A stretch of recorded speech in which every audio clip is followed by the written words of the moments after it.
c'est France et bienvenue au Newsbuzz de ce mercredi.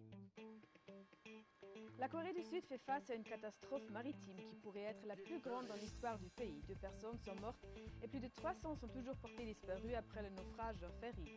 Moins de 200 des 459 passagers à bord ont été sauvés. La plupart d'entre eux étaient des lycéens. Les efforts de l'armée ukrainienne d'arrêter les séparatistes dans l'est du pays sont plutôt comiques. Les autorités ont envoyé des chars dans une ville qui est contrôlée par des militants pro-russes. Quelques heures plus tard, on pourrait observer des drapeaux russes sur les chars. L'Ukraine discute une possible adhésion à l'OTAN, mais ça a l'air que son armée n'est pas encore prête.